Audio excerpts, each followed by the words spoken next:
Bismillahirrahmanirrahim. Our topic in mathematics today is basics of geometry. Let's first see which topics we are going to cover in geometry today. We will study about point and line segment, ray and line, angles and kinds of angles, intersecting lines, parallel lines and perpendicular lines.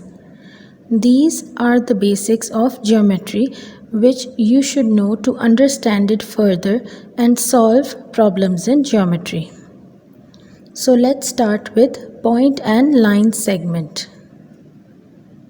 Look at this map. On this map you can see that there are different places marked and these places are represented by dots. These red dots are called points. In geometry, a point is defined as an exact position or location in a space or a plane surface. Now remember, a point is not a thing but a place. What if the 2 points are connected?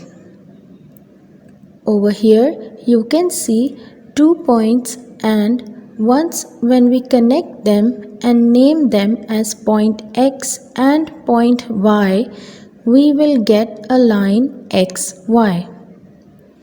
A line segment XY is a straight path containing points X and Y and all points between X and Y.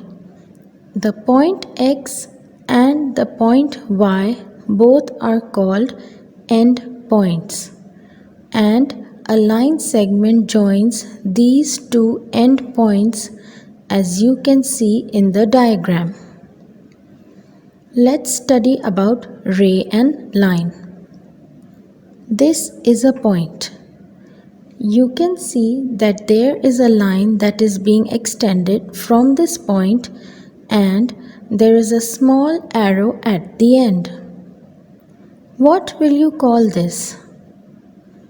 It has an endpoint on one end and there is an arrowhead at the other end. This implies that it can be extended in the direction of the arrowhead. This is called a ray. A ray is defined as a straight path that has one end point and extends in one direction. What is this straight path that extends on both the sides, like this one with arrowheads on both the sides? Over here you can see that the points are being joined and extended on both the sides. This becomes a line. When you want to represent a line, you write down the names of the endpoints and draw an arrowhead like this. A line is defined as a straight path that extends in both the directions. Let's now study about angles. Look at this box. What figure does the lid and the base make? They form an angle. Similarly, the minute hand and the hour hand in the clock form angles. A figure formed by two rays with a common end point is called an angle. Let's see how an angle looks like and how it is represented. An angle is represented by a special symbol like this. It shows the two arms of an angle formed. You can see here that these are two rays which are joining at a common end point and hence they form an angle. This is an angle ABC and you represent it as giving the symbol of the angle and writing down the name of the angle, that is ABC. Make sure that the name of the point where both the rays are joining comes in the middle when writing an angle. Over here, both the rays are joining at point B. This point is known as the vertex.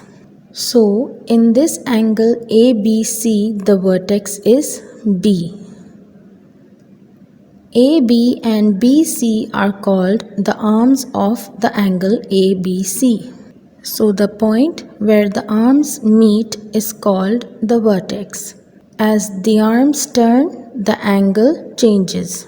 Let's look at how the angles change when the arms move. We will study each kind of angle one by one. An angle can be measured by using a protractor. This is how a protractor looks like. It has measurement of angles from 0 to 180 degrees. Now let's see different kinds of angles. An angle whose measure is 90 degree is called a right angle. As you can see in this diagram, this is an angle of 90 degree. One of its arm is on 0 degree and the other arm is on 90 degrees. So, it is called a right angle.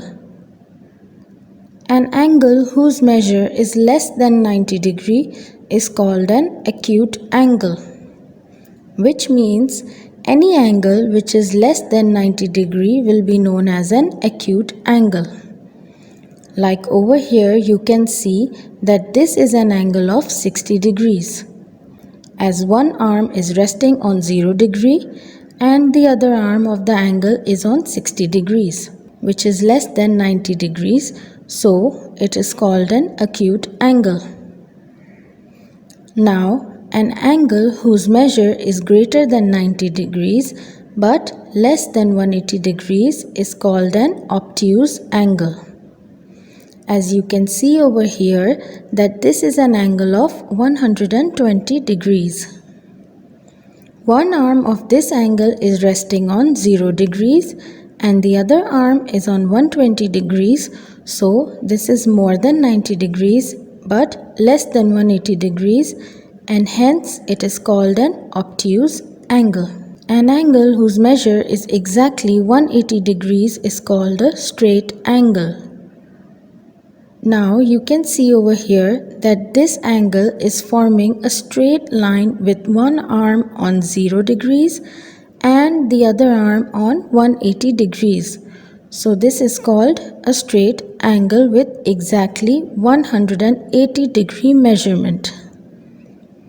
Now what if an angle exceeds 180 degrees, or in other words, it is greater than 180 degrees? Such an angle which is greater than 180 degrees but less than 360 degrees is called a reflex angle. Now why did we exactly take 360 degrees? As you know that a circle has 360 degrees in it, and when you notice the protractor, it had 180 degree and it looked like a half circle.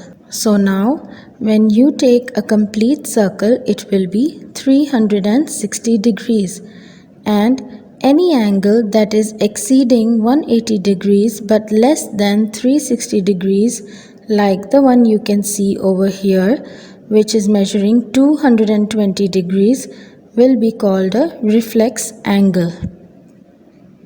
Let's move on to types of lines now. First of all, intersecting lines. When two or more lines cross each other in a plane, they are called intersecting lines. As you can see here that two lines are crossing each other at a point and hence they are called intersecting lines.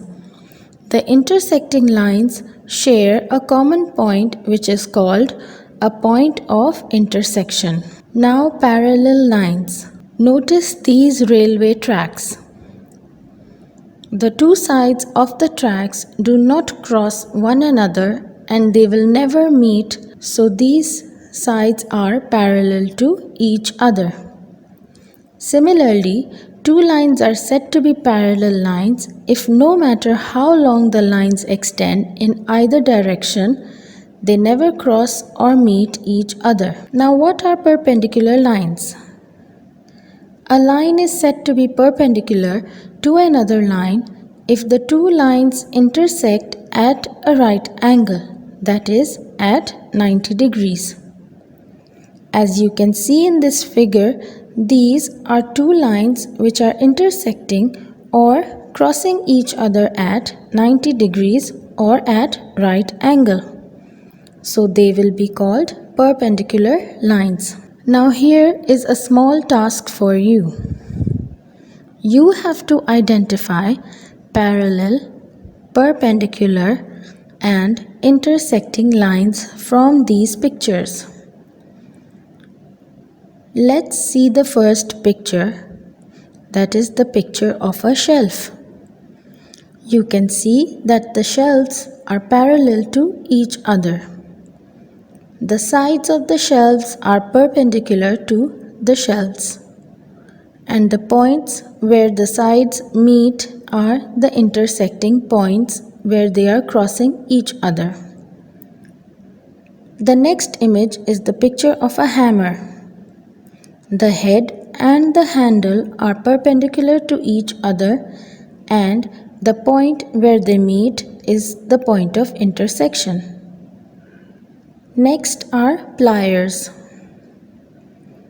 The two jaws and handles are crossing each other and showing intersecting lines with the intersection point as shown.